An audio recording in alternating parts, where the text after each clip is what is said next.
became independent, Ahmad Sukarno called in the ulama and he asked them about this money.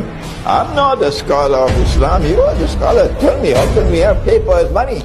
And the ulama replied to him and said to him, the paper would be halal only if it is redeemable in gold.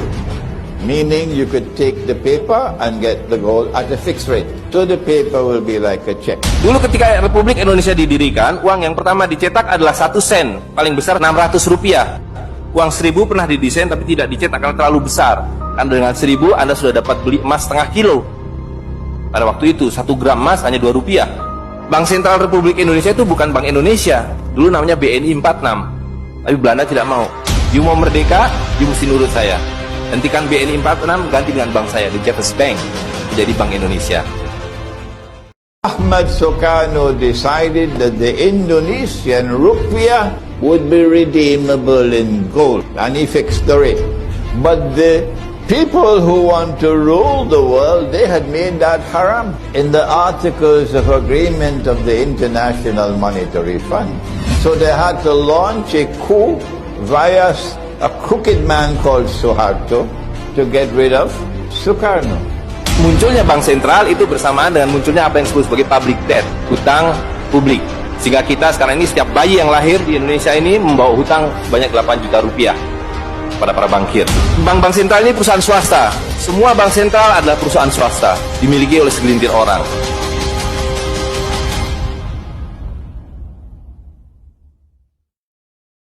Timurah, diambil gambarnya, ditempel di sendal kertas, dikasih angka nolnya 3. Mereka bilang ini 1.000 rupiah. Tapi makin lama di dalam isi riba, 1.000 rupiah yang dulu bisa dipakai untuk membeli 50 kg emas pada tahun 46, hari ini diberikan tukang parkir pun tidak mau.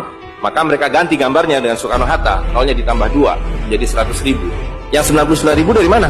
Dan kalau ini kita belah 2, dibelah 4, mau saya kasih 4 mahasiswa. Kemana? Samannya tadi itu nilainya. Ini seperti sihirnya Fir'aun yang menjadikan tali sebagai ular. Orang Amerika bilang, pedagang Amerika, saya juga punya kertas sendiri, namanya greenback. Tapi kertas saya punya 10.000 kali lipat dari kertas saudara. Jadi kalau bapak ibu sekalian, adik-adik pergi ke Washington sana, ke New York, bawa uang 100.000. Apa mereka bilang? Ini kertas funny, this is funny paper, tidak laku. Kita punya kertas tidak laku, mereka punya kertas laku di seluruh dunia. Uang kertas adalah ilmu sihir. Bahwa hari ini kita hidup di bawah ilmu sihir, seperti halnya rakyat Fir'aun dulu hidup di bawah sihir para Fir'aun. Uang kertas adalah penipuan, no value. Inilah ilusi yang lain, sihir yang lain. Semakin besar uang Anda bukan semakin kaya. Semakin uang besar Anda berarti semakin miskin. Ketika terjadi kerismuan, rupiah makin tidak laku, harus dibikin uang 100.000. Dan sekarang uang 100.000 sudah mulai tidak laku. Ibu-ibu sudah komplain kalau pergi ke pasar dengan 100.000. Saya tidak bisa beli apa-apa ini. Yang tidak kita sadari adalah ketika ini terus berputar-berputar, 10 tahun yang lalu ini dapat 10 ekor ayam. Hari ini tinggal dapat 3 ekor ayam. Lah yang 7 ekor ayam kemana? Ini kalau dicincang-cincang nggak ada nilainya. Kemana nilainya? Habis. Jadi nilainya ini palsu. Itulah sihir dari uang kertas. Dan ketika manusia masih taat kepada Allah SWT, semua emas digunakan sebagai alat tukar. Bagaimana emas dan perak harus diedarkan? Maka dia harus dibuat menjadi koin sebagai alat tukar. Tidak ada fungsi lain daripada emas dan perak kecuali sebagai alat tukar. Sebetulnya apa bedanya dengan kertas tisu ini? Kecuali gambarnya.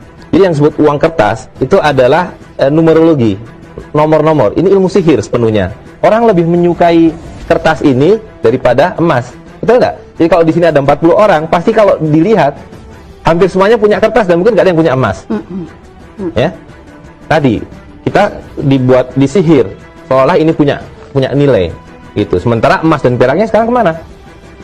Emas dan peraknya disimpan oleh mereka yang mencetak uang kertas ini. Karena itu kalau dulu waktu Indonesia merdeka, uang paling besar itu hanya 600 rupiah. Tidak ada uang 1000. Karena uang 1000 pada waktu itu sangat besar. Harga emas 1 gram hanya 2 rupiah. Jadi kalau ada orang punya uang 1000, berarti dia punya setengah kilogram emas. Hari ini 1 gram emas harus dibayar dengan 500.000 rupiah. Jadi 66 tahun Indonesia merdeka hanya membuat kita 250.000 kali lebih miskin. Tapi orang di internet, di dunia maya terlalu gampang dibodoh-bodohin.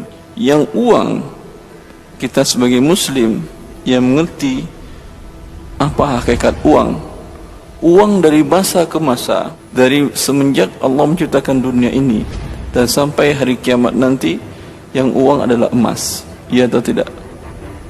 Tak pernah turun nilainya.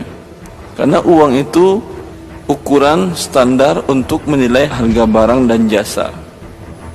Bukankah Rasulullah SAW diriwayatkan dalam Bukhari dan Muslim, beliau memberi uang 1 dinar kepada Urwah bin Ja'ad al-Bariqi untuk beli seekor kambing.